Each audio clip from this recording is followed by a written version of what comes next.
참빛교회 말씀 묵상의 시간 함께 하신 여러분들 주님의 이름으로 환영합니다. 하나님 나라에 관해서, 하나님의 그 왕국에 관해서 우리 함께 나누고 있습니다. 지난주 저희는 사사기 말씀을 통해서 얼마나 많은 사람들이 자기의 스스로 옳은 대로, 자기의 눈에 보기에 합당한 대로 행하였는지 함께 나눴습니다. 오늘은 특별히 사사기서 중에 굉장히 흥미로운 그러한 말씀 한 군데를 나눌 텐데요. 사사기 17장에 나오는 그 말씀입니다. 먼저 이 말씀을 설명을 드리면 미가라는 그 사람이 나옵니다. 미가 선지자와는 다른 하지만 같은 이름을 가지고 있는 이 미가라는 사람이 나오는데 이 미가라는 사람이 어머니께로부터 은을 훔칩니다. 그러니까 어머니가 누가 훔쳐갔는지 그 사람이 저주를 받을 것이다 라고 하니까 어머니에게 돌려주면서 어머니 사실 제가 그랬습니다. 그러니까 어머니가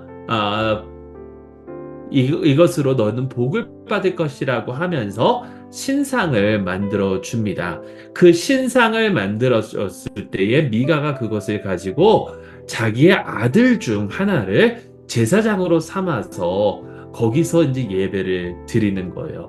너무나도 웃기지 않습니까? 미가의 그 이름의 뜻이 여호와 같은 분이 어디 계시느뇨? 여호와 같은 분이 뉘시뇨? 라는 그 이름을 가지고 있는 그 자가 다른 신상을 만들어서 그것에 숭배하고 있다니. 이게 여호와다. 이게 하나님이다.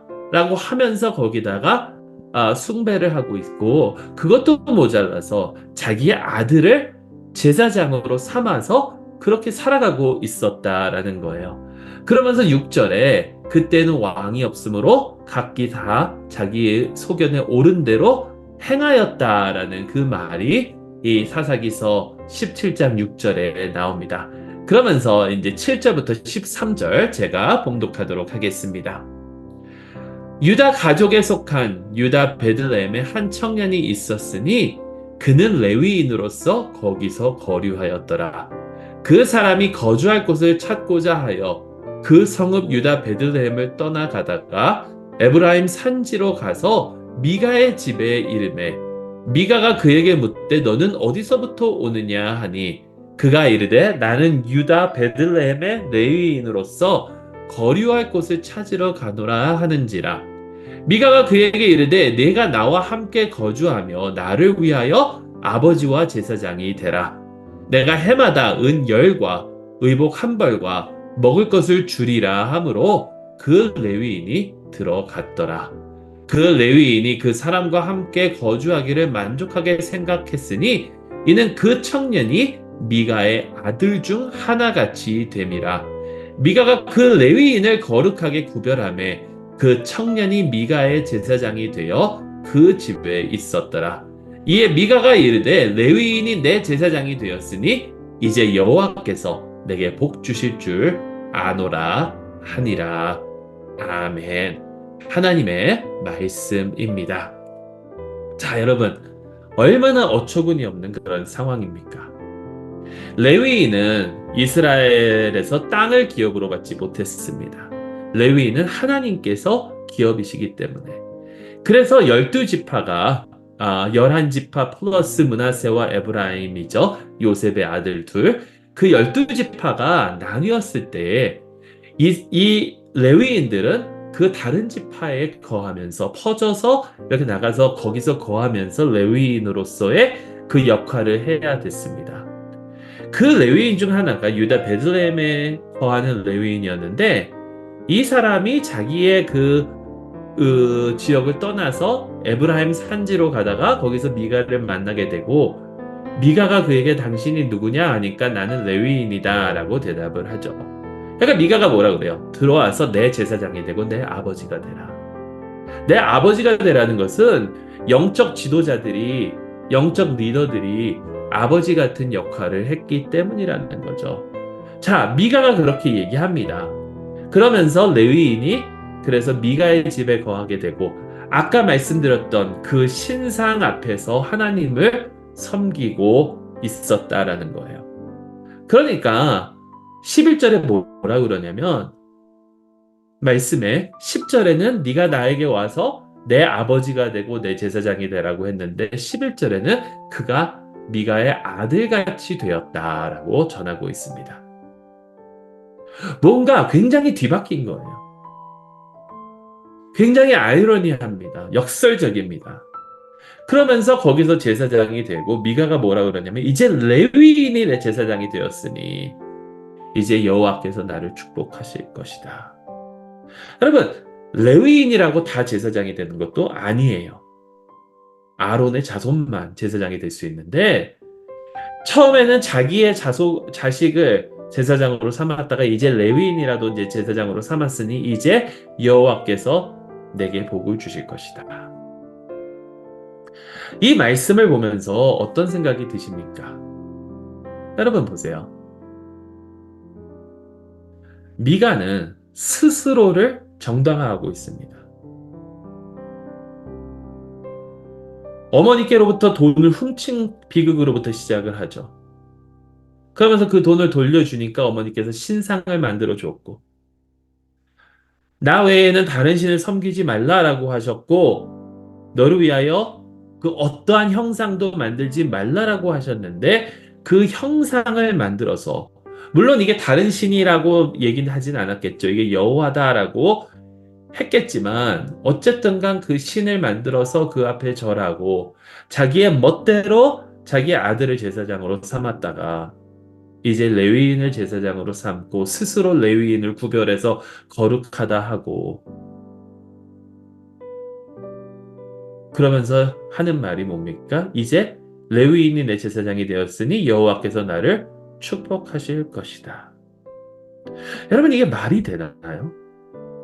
너무나도 어처구니 없는 상황이 아닙니까? 레위인도 마찬가지입니다. 자기가 왜 제사장이 됩니까? 자기가 왜 하나님께서 주셨던 자기의 집을 떠나서 살다가 엉뚱한 곳에 가서 미가에게 가서 제사장이 됩니까? 아버지가 된다라고 했는데 아들처럼 되어버리고 말고 온갖 제대로 일어나는 일이 하나도 없음을 우리는 보게 됩니다. 여러분 그런데 이게 너무나도 어처구니 없는 것 같은데 우리도 그럴 때가 많다라는 거예요.